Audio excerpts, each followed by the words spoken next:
Every surface of my opulent home was polished to a mirror shine, reflecting a world as sterile and cold as my heart. My only entertainment was watching the disposable people who dared to enter its shadow. My father used to say our house wasn't a home, it was a statement. He was right. It was a sprawling, modernist palace of glass and chrome perched on a cliff overlooking the city, a testament to his ambition and a monument to my loneliness. Every surface was polished to a mirror shine, reflecting a world that was sterile, cold, and empty. Just like my life. I was Ilara Vance, the sole heir to the Vance tech empire, and my existence was a carefully curated performance. A performance for the media, for my father's business partners, and for the revolving door of staff who tiptoed around me like I was a porcelain doll filled with acid. They weren't entirely wrong. Bitterness was my armor. It was the only thing my father's money couldn't buy, and the only thing I felt was truly mine. He could buy me horses I didn't ride, cars I didn't drive, and a wardrobe that could clothe a small country, but he couldn't buy my affection. Our interactions were transactional. A brief nod at breakfast before he disappeared into a helicopter on the lawn. A text message from his assistant on my birthday. A deposit into my trust fund that felt more like a payment for my silence than a gift. The staff learned quickly. The first rule of surviving the Vance mansion was to become invisible. Don't make eye contact. Don't speak unless spoken to. And never, ever show pity. I despised pity. It was a cheap substitute for love, and I had enough cheap substitutes in my life, so I made it my mission to break them. Not out of malice exactly, but out of a desperate need to see something real. A flash of anger, a flicker of frustration, anything other than the bland, terrified deference they were paid to show me. A spilled glass of wine on a white sofa. A misplaced diamond earring. A series of contradictory and impossible demands. Most lasted a few weeks. The record was 3 months. So when Mrs. Gable, our perpetually flustered head of housekeeping, informed me a new maid was starting, I felt a familiar, cynical thrill. A new toy to break. "Her name is Maria," Mrs. Gable said, wringing her hands. "She comes highly recommended. Please, Ilara, try to be welcoming." I just arched an eyebrow and the poor woman scurried away. Welcoming wasn't in my vocabulary. Later that day, I decided to set the stage. I took a carton of fresh mangoes, a splash of yogurt, and a cup of ice, and threw them in the industrial-grade blender in the kitchen. The resulting smoothie was a vibrant, thick orange. I poured it into a tall, delicate crystal glass and carried it into the grand salon, a room so white it hurt the eyes. White marble floors, white silk rugs, white leather couches. It was my father's pride and joy, a room designed for magazine shoots, not for living. I took a sip of the smoothie, then, with practiced carelessness, I let the glass slip from my fingers. It shattered on the marble floor, sending a spectacular, sticky explosion of bright orange across the pristine white silk rug. A work of art, really. I nudged a shard of glass with the toe of my designer shoe and waited. A few minutes later she appeared. She wasn't what I expected. The other maids were either young and terrified, or old and tired. This woman, Maria, was somewhere in the middle. She had lines of laughter and worry etched around her eyes, and her dark hair was pulled back in a simple, no-nonsense bun. She wore the plain gray uniform, but she wore it with a kind of quiet dignity. She didn't gasp at the mess. She didn't even look at it at first. Her eyes found mine, and they were calm. Annoyingly calm. "Are you all right, miss?" she asked. Her voice was warm, with a slight accent I couldn't place. "I'm fine," I snapped, gesturing to the disaster zone. "This, however, is not. Clean it up." She finally looked down at the orange puddle and the glittering shards of crystal. She nodded slowly. "Of course." Then she did something no one had ever done. She looked at my hand, the one I'd held the glass with. "You've cut yourself," she said, her voice softening with what sounded like genuine concern. I glanced down. A small bright red bead of blood was welling up on my palm, where a tiny sliver of glass had nicked me. It was nothing. "I didn't ask for a medical diagnosis. I asked you to clean my mess." "The stain can wait. Your hand cannot," she said, taking a step closer. "Glass can be tricky. Let me get the first aid kit and have a look." I recoiled as if she'd tried to strike me. Don't touch me. Your job is the floor, not me. Now get on with it before I call Mrs. Gable and have you fired on your first day." The threat, my ultimate weapon, didn't even seem to register. Her gaze remained on my hand, her brow furrowed with that infuriating concern. She gave a small sigh, a sound of resignation, not of fear. "As you wish, miss." She turned and left, returning moments later with a bucket and cleaning supplies. She knelt down, carefully picking up the large pieces of glass with a dustpan, her movements efficient and graceful. I stood there, watching her, my arms crossed, the tiny cut on my hand stinging. I was supposed to be in control. I had created this chaos to prove a point, but her unshakable calm was a far more powerful force. It was unnerving. She didn't speak again, just worked diligently on the stain. The silence stretched, thick with my unspoken fury and her quiet competence. It was maddening. I needed to escalate. I needed to see her break. My eyes scanned the room, landing on the mantelpiece above the cold, unused fireplace.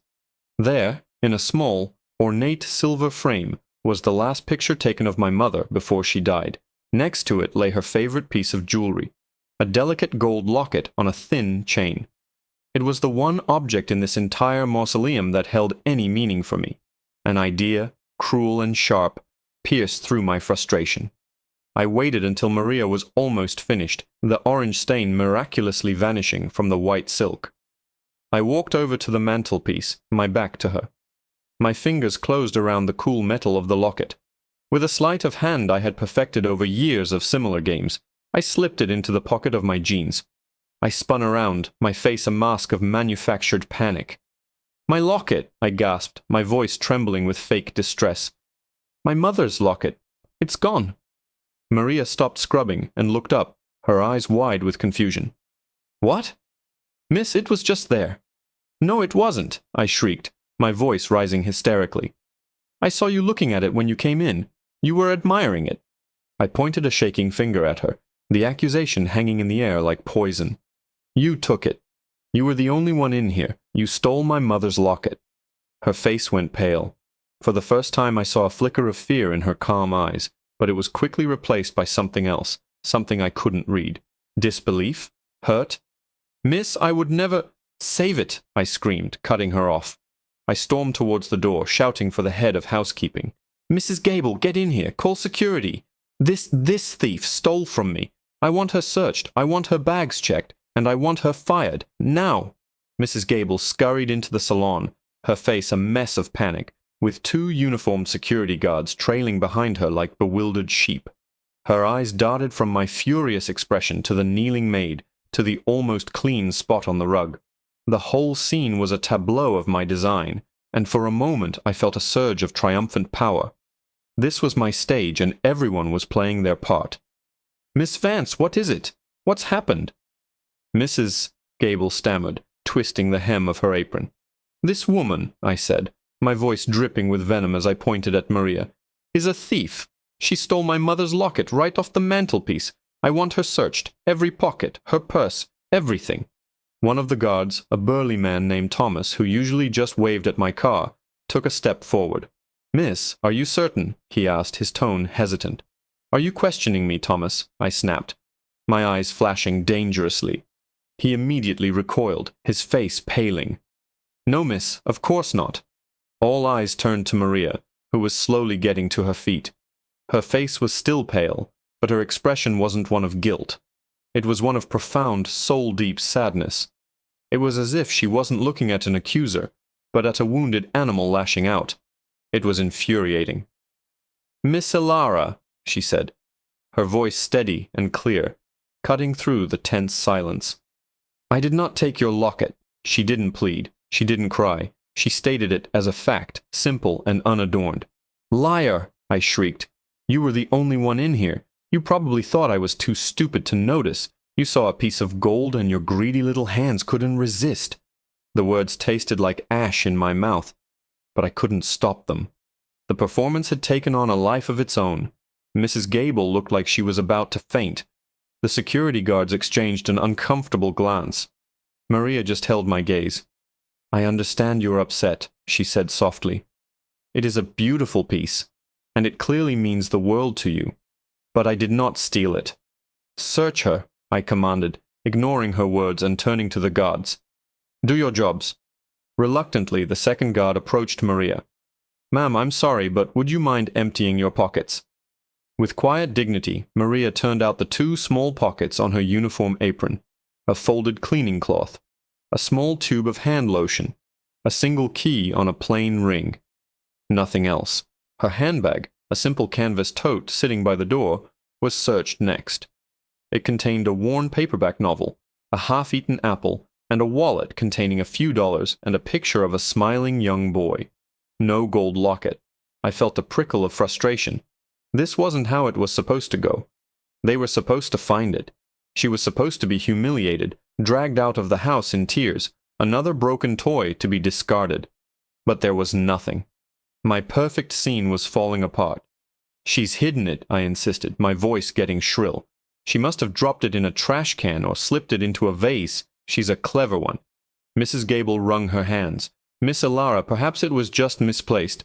Sometimes when we are distressed, It was not misplaced. I cut her off. It was stolen by her. The guards looked helpless. There was no evidence, just my word against hers. But in this house, my word was law. Still, the victory felt hollow. Maria wasn't cowering. She was just watching me. Then she took a small step forward, her dark eyes filled with that unbearable, pitying concern. Miss Elara, she said, her voice so gentle it was like a physical touch.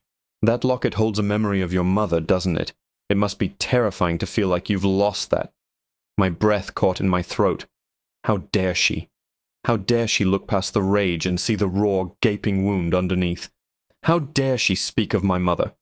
For a split second, the carefully constructed walls of my anger crumbled, and a wave of pure, agonizing grief threatened to pull me under. The memory of my mother's warm hands fastening that very locket around my neck when I was a little girl flashed in my mind. No, I wouldn't let her win. I wouldn't let her see that. I had to regain control. The anger surged back, hotter and more desperate than before. Don't you talk about my mother, I hissed, my voice low and shaking with a rage that was suddenly very, very real. I began to pace, my mind racing, searching for a checkmate. How could I end this? How could I prove I was right? My hand instinctively went to the pocket of my jeans, the cool, familiar shape of the locket pressing against my fingers. And then, the perfect, most diabolical idea bloomed in my mind. I stopped pacing. I let out a choked sob, a masterful piece of acting. My eyes widened as I looked down at my own body, as if in shock. My hand shot to my pocket, and with a theatrical gasp I pulled out the gold locket, its delicate chain pooling in my palm. The room went silent. Mrs. Gable stared, mouth agape. The guards looked utterly bewildered.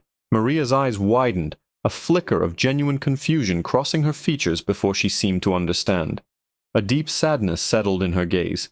I didn't give anyone a chance to process. I whirled on Maria, my face a mask of horrified realization, pointing the locket at her like a weapon. You put it there," I whispered, my voice trembling with manufactured shock. "When you came closer to me, you pretended to be concerned, but you slipped it into my pocket. You were trying to frame me, to make me look insane."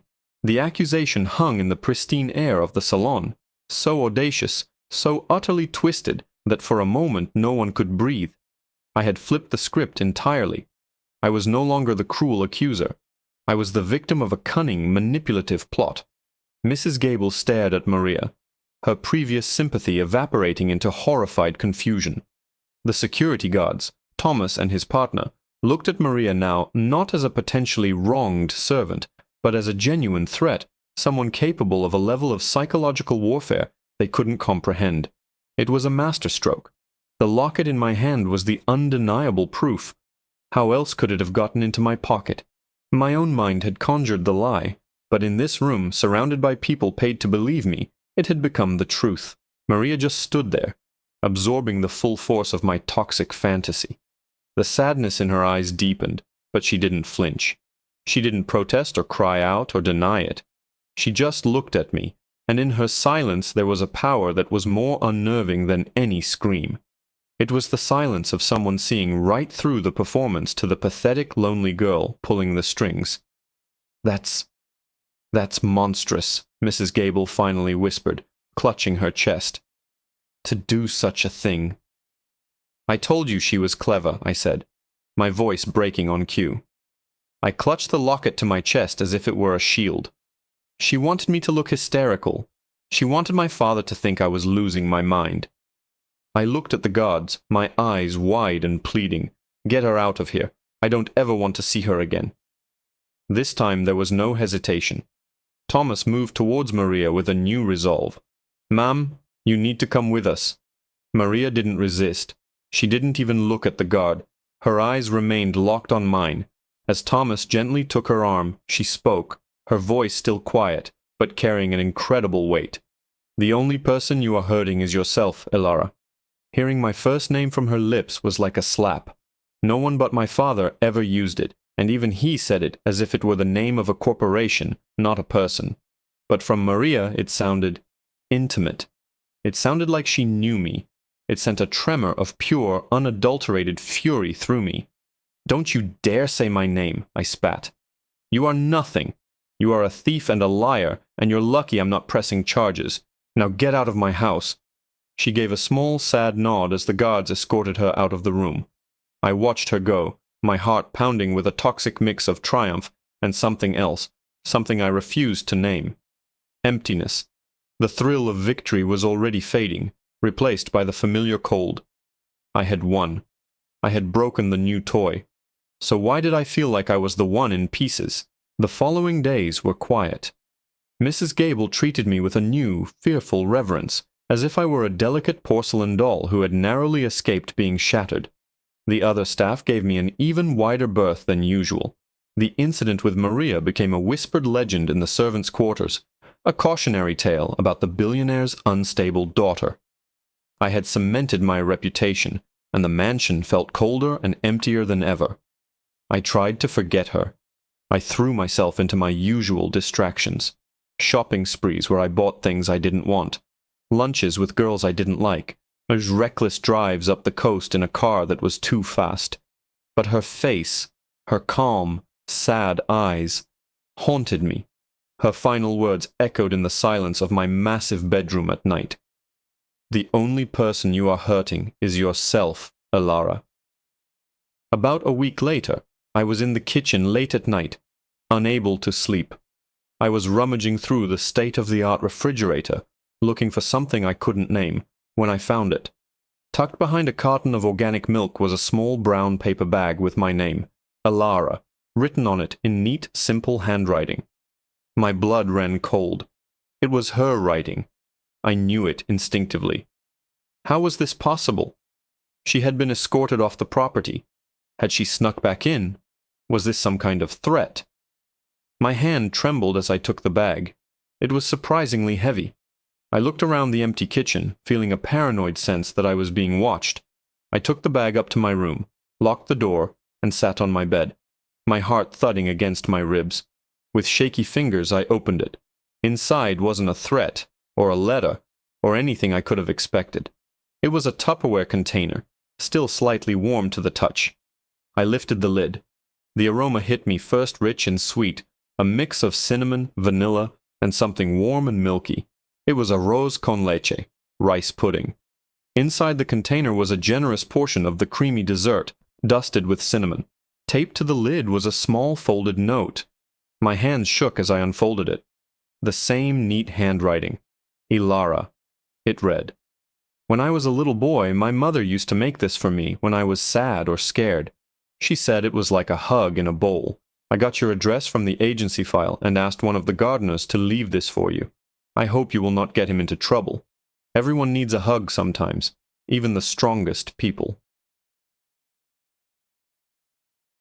Maria. I stared at the note, then at the rice pudding.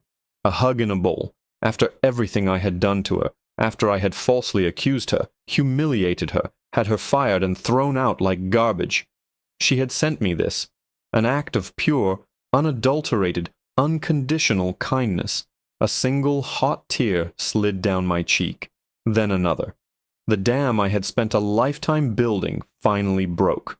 I dropped the note and picked up the container, the warmth seeping into my cold hands. I didn't have a spoon, so I used my fingers, scooping up the sweet, creamy pudding. It was the most delicious thing I had ever tasted. I ate all of it, right there on my bed, sobbing uncontrollably. The sobs weren't for the locket, or my mother, or my distant father. They were for the sheer, overwhelming shock of being shown love when I had only offered hate. The next morning my eyes were puffy, and my resolve was set. The bitterness that had been my armor for so long felt like a lead weight. I had to find her. I had to apologize.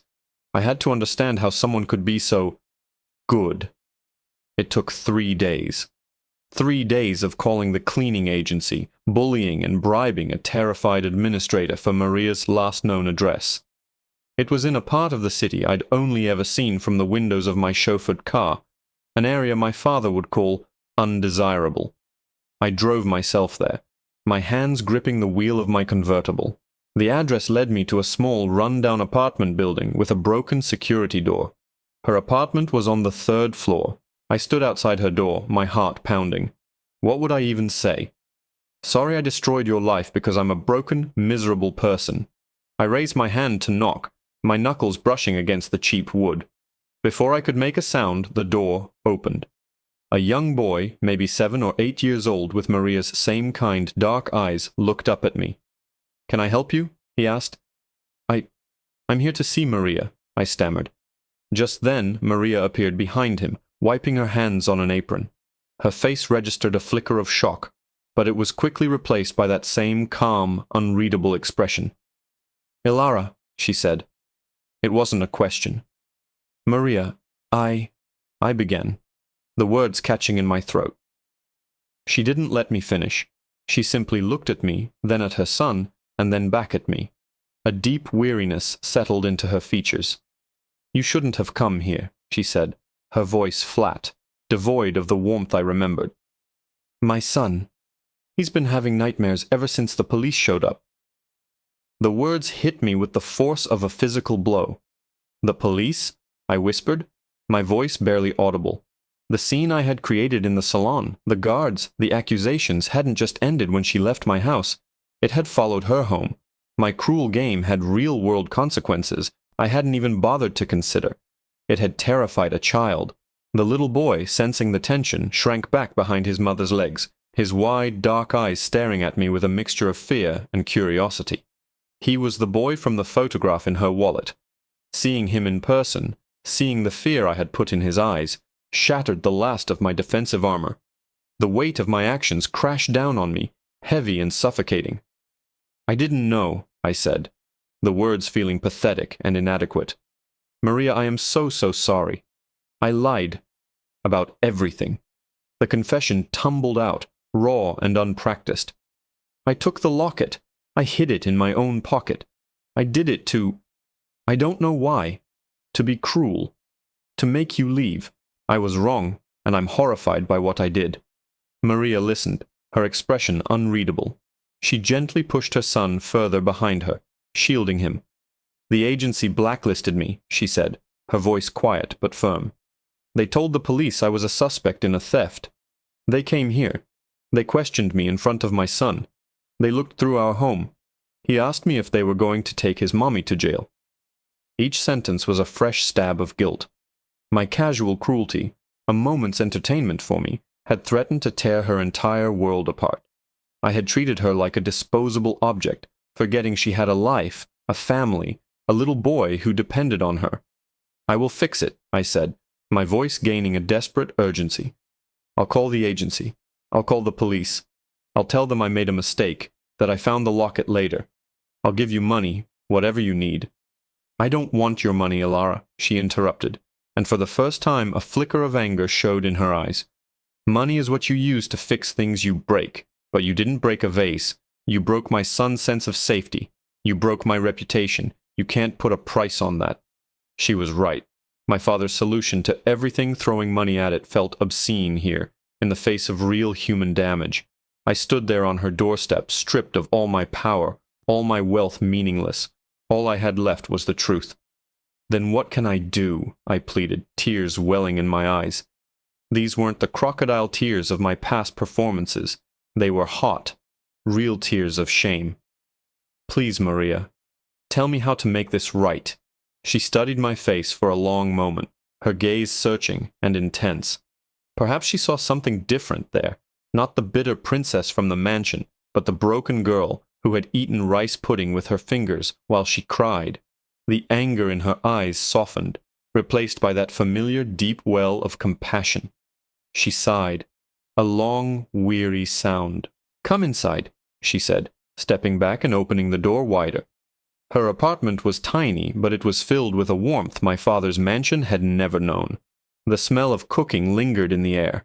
Drawings were taped to the refrigerator. A stack of books sat on a small table. It was a home.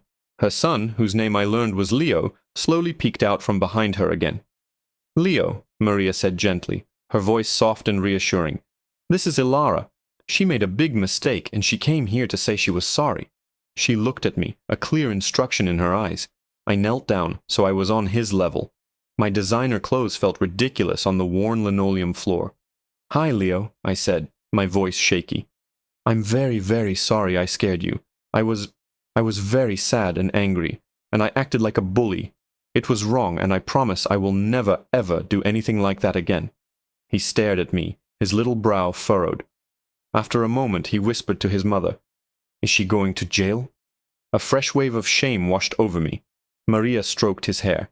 "No, mi amor, she is not. She's going to fix her mistake." And that's what I did. That very day, I made the calls. I spent hours on the phone with the head of the cleaning agency, confessing my lie in excruciating detail.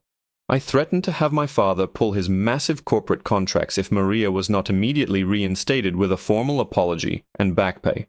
I then called the local police precinct and spoke to the detective in charge, retracting my statement and explaining that I had been distraught and confused. It was humiliating and difficult, but with every call, I felt a piece of the lead weight lifting off my chest. But I knew that wasn't enough. I didn't just want to fix what I had broken. I wanted to understand why Maria had been kind to me in the first place. I kept visiting her, not with gifts or money, but with my time. I'd bring groceries and we would cook together in her small kitchen. She taught me how to make arroz con leche from scratch. I helped Leo with his homework. I learned about her life, about the husband she had lost, about her dream of Leo going to college. I told her about mine, about the mother I barely remembered and the father who saw me as an asset. For the first time in my life, I had a friend. She never judged me for my past. She saw the loneliness I had wrapped in bitterness, and, instead of running from it, she had offered me a hug in a bowl. Her love wasn't something I had to earn or pay for. It was just given, freely and unconditionally. And in the warmth of that love, I began to heal. My father barely noticed the change in me at first, until one evening when he came home early to find me not in my room, but in the main kitchen, laughing with Mrs. Gable as I tried and failed to bake a cake. He stood in the doorway, a look of utter astonishment on his face. "What are you doing?" he asked. "I'm trying to make a mess," I said with a genuine smile. "It's fun. You should try it sometime." He didn't understand, but it didn't matter. I was no longer the bitter girl in the glass palace. Maria had shown me that a home isn't made of chrome and marble. It's made of warmth and forgiveness. She didn't just clean up a mess I had made on a rug. She cleaned up the mess I had made of myself, showing me that the most valuable thing in the world isn't something you can buy, but something you give. And in doing so, she hadn't just saved me from my loneliness, she had saved me from myself.